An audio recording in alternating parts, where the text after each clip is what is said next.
Hello. Hello, beautiful people. Hello, hello, hello. Thank you for being here.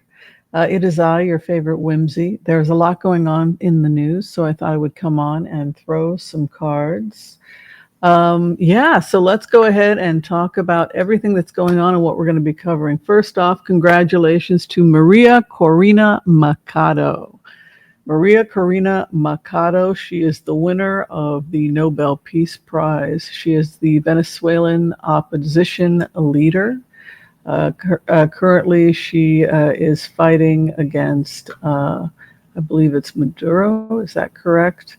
And for promoting democratic rights. She's 58 years old. She's an industrial engineer, and she is the winner of the Nobel Peace Prize. Well, as I'm sure you know, Donald Trump is extremely upset about that because he wants the Nobel Peace Prize for achieving peace in Gaza. Of course, maybe he'll get it next year and share it with Mohammed bin Salman and all the other people that are, who knows? I reserve judgment. Yes, at least until I have my coffee and then I wake up and snap out of it. All right.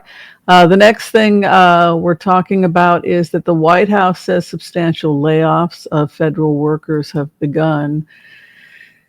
What do you guys think is going on?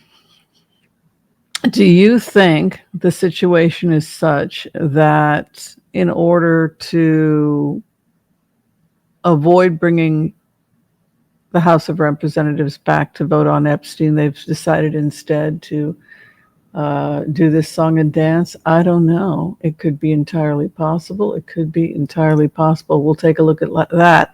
And then the last thing we're going to be looking at has to do with a massive blast that took place. It looks like they're looking for 19 people, multiple people dead and unaccounted for. I believe it was a weapons factory, if I'm not sure. I'm sure people are going to have conspiracy theories that it was sabotaged by anarchists, and that's certainly a legitimate concern. But my first thought when I went into it was neglect due to cutting costs. So if you're cutting costs and you're putting explosives near hot areas,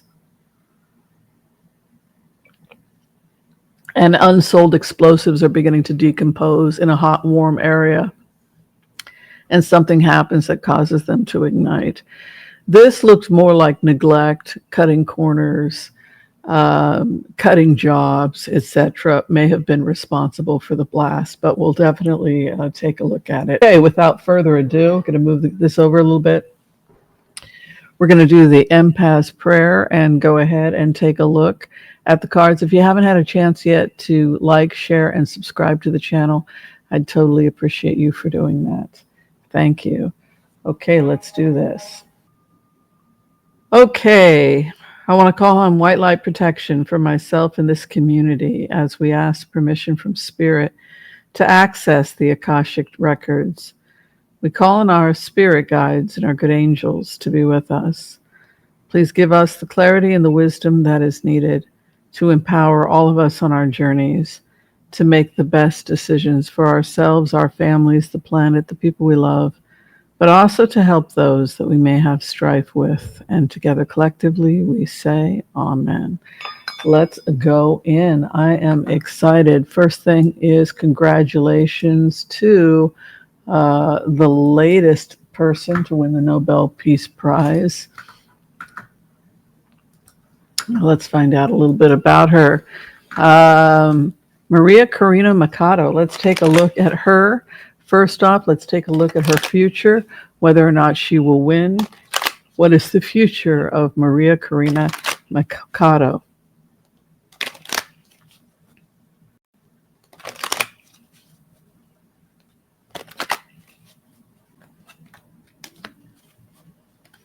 What is the future of Maria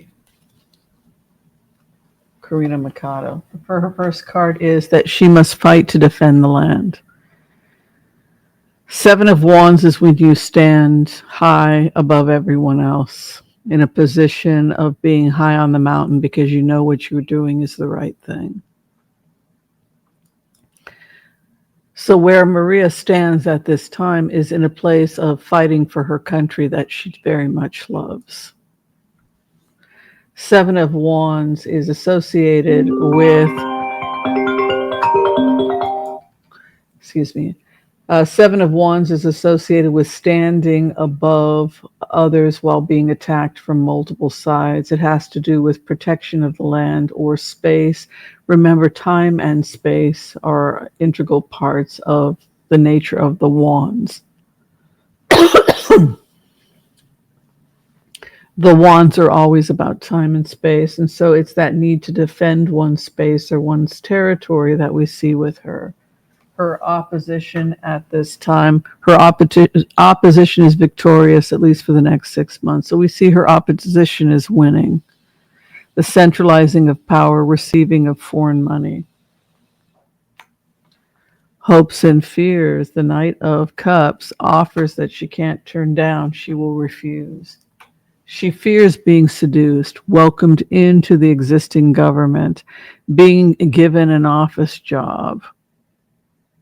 She will refuse the offer. So basically, they want to bring her into Maduro's government so that she will no longer. It's a seduction technique. They've tried seduction. If seduction fails, then they'll move on to aggression. But right now, they're trying to seduce her to the other side, and she's refused.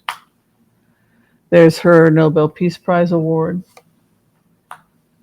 They're extremely angry about it. You can see retaliation in the house of her opposition. Which would indicate that they are fighting her, tooth and nail, and they are not happy about this receiving of a just sum.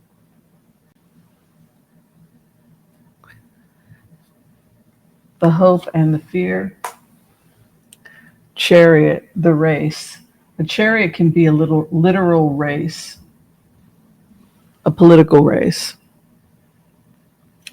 And her final outcome is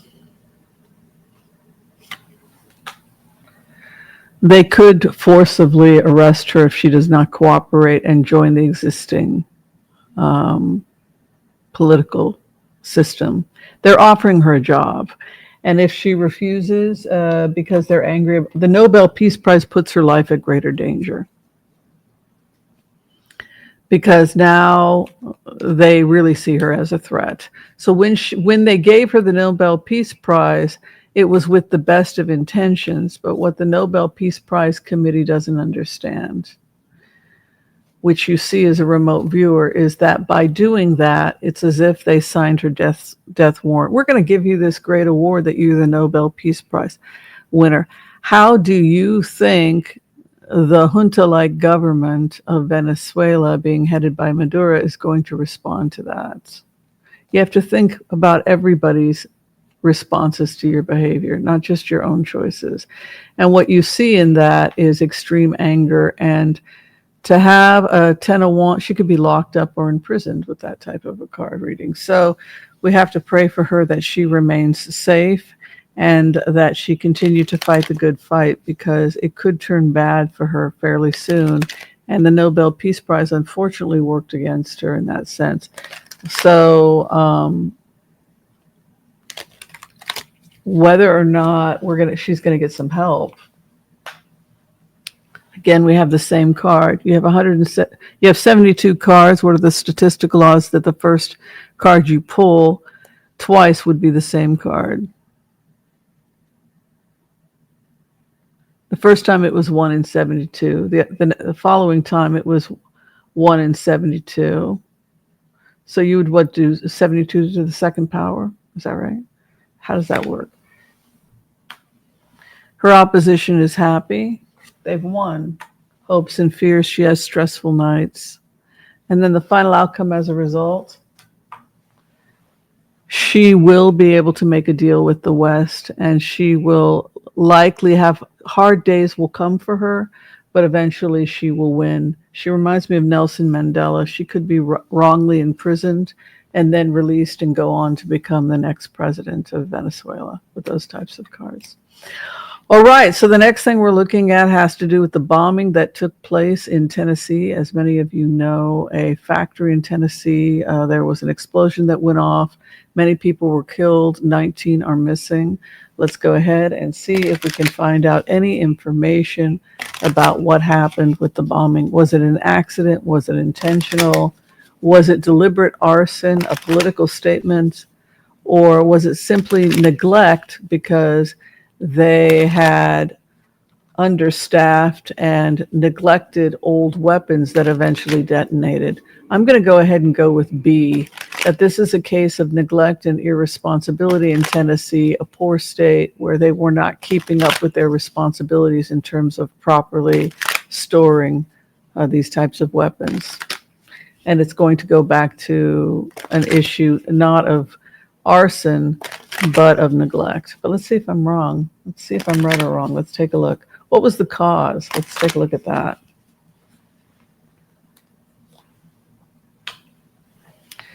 Knight of Cups, Knight on the white horse, could be a false knight. Could be that they bought faulty weapons or that they bought faulty equipment, that, maybe the canisters were faulty in the weapons they were producing.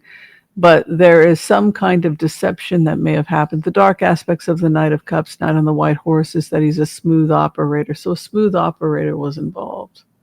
So a smooth operator could have been responsible for selling shoddy parts or poor things of poor quality to the factory that led to the weapons being vulnerable. The opposition, it was foolish and irresponsible behavior, cutting corners and buying cheap stuff, possibly from smooth operators. It was about cost cutting caused this to happen, and irresponsible behavior. Courts coming in. Cost-cutting behavior. Four of Pentacles, holding the coin. I don't see terrorism. I see frugality, irresponsibility. Like I said, Tennessee is considered the poorest state. I believe it's Mississippi is the poorest state, and Tennessee's right around down on the low end. But what happened was cutting corners. You get rewarded for cutting cost. Your bosses think it's great. Keep cutting cost. And then who goes to jail? Not the bosses that forced you to cut the cost by buying from irresponsible people, etc. It's not the CEOs that are in trouble. It's the people that were pressured to get the cost down or to make the money. They're the ones. They become the scapegoats. A thief. So there was theft, or I think crappy stuff was sold. A thief, a wolf in sheep's clothing comes along and attempts to do something. He's a little bit of a criminal, and they foolishly did business with somebody that sold shoddy equipment that caused the explosives to be volatile. And it will cause higher regulation. Six of Swords is auspicious. So the good thing that's going to come out of this whole horror that is happening with Tennessee is that it will force us to take a hard look at how cost cutting costs people lives. Okay, the next thing on the list that we're looking at has to do with the government shutdown. As many people have heard, as you may have heard, the feds are cutting down jobs because they can't pay the bills. So let's take a look and find out what's going on with the government shutdown. Spirit had said it could be a month. We're well into the second week now. That's a concern.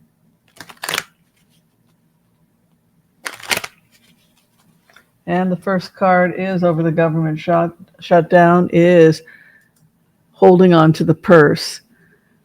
So part of the problem was that there were disagreements about the vote, that part of why they didn't get together was protesting about the existing, whatever the existing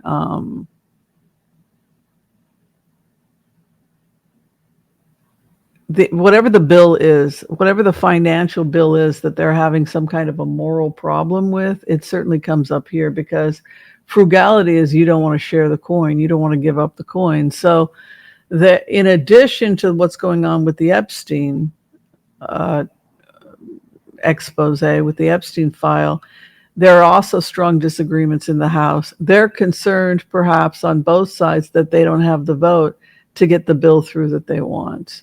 And so you have a holding of the coin. The opposition at this time is the King of Wands. And the King of Wands is an aggressive, warlike energy. So the feeling in the House is like chimpanzees going to war. It has that kind of, the King of Wands. Again, always remember, you got a wand, you've got to fight for territory. My way or the highway. Do you think that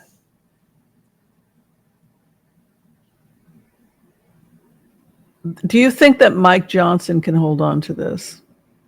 Because I don't. I don't think that Mike Johnson can hold on to this. The hope and the fear, the Queen of Cups, dreamy, spaced out, not knowing what they want, and grief. Both sides will not be happy in the end. Thieves attempting to steal. We all know that. The opposition is the High Priestess. Hidden things are going to be revealed. That's got to do with the Epstein, probably, the Epstein case. Fear and concern from both sides. So members of both political parties will be named. Both sides lose.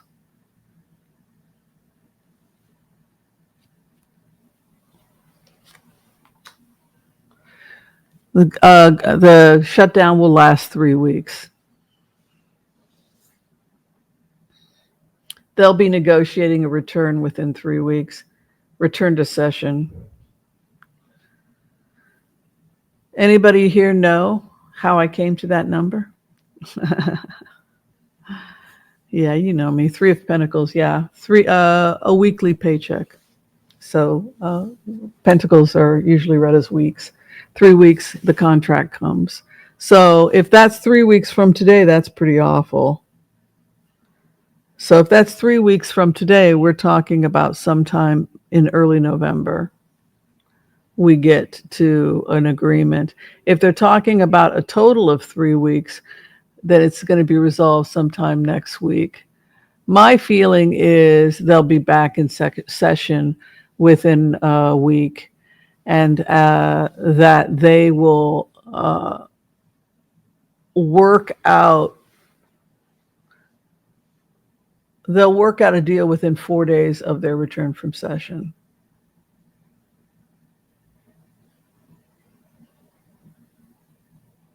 So if they come back to session sometime midweek, Wednesday, and then they need 4 days of working on the floor, and they take Saturday and Sunday off, that would be, I'm trying to be as precise as possible with you folks. That would be about a week and a half. We're looking at more of the government shutdown could potentially go on another week and a half to 3 weeks, tentatively. But it is going to end with that 3 of Pentacles. They're back working on it, finished within 3 weeks.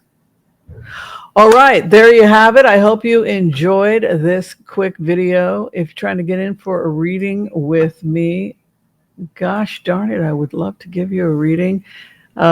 Just breathe. We will get through this. Remember, our country has always had problems. We just have not always been transparent. We can't assume that just because things are coming out about all these terrible things that they weren't happening in the past. In fact, these things happened 10, 20, 30 years ago. It's just that it feels horrible now because we're just now finding out about the corruption. So if we truly want a more perfect union and a better country, this is part of what is necessary, is having every ugly, horrible part of what our country has participated in. We have to look at that. We have to own it. And this is how we become a more perfect union.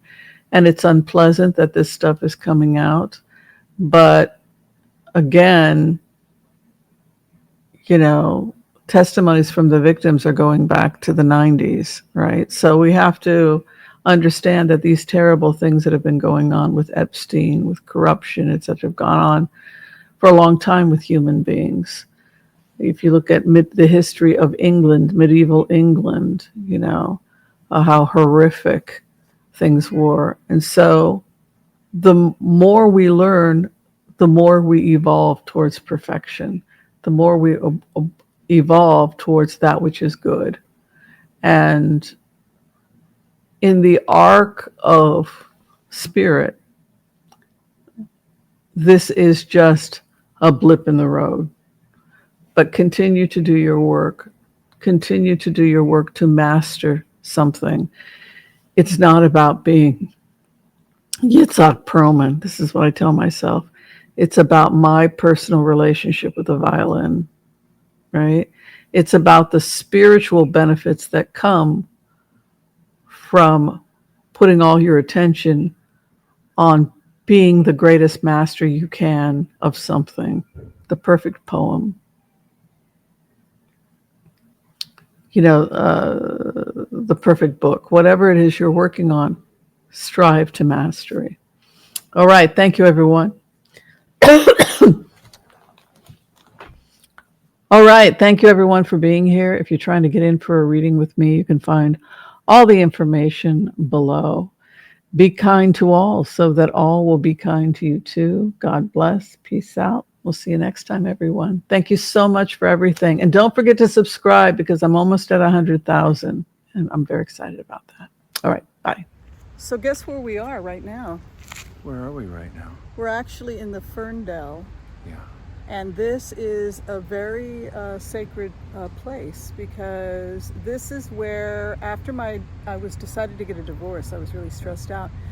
And I came to the Ferndale, and if you look at the background here, I'm just showing people the background. This is known to be a place where people have seen not only UFOs, but quite a few elementals, orbs, etc. And the sun is just going down, so we're going to go walk the stream where people worship Oshun and see if we can't see anything, and we'll show you what we find. Yeah.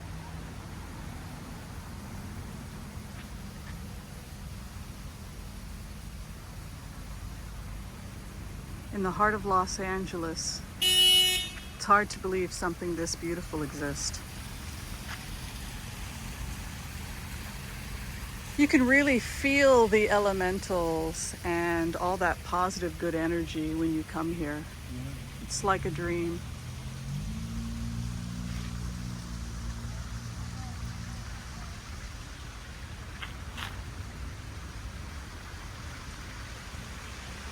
Beautiful canopy keeps you nice and cool even in hot weather.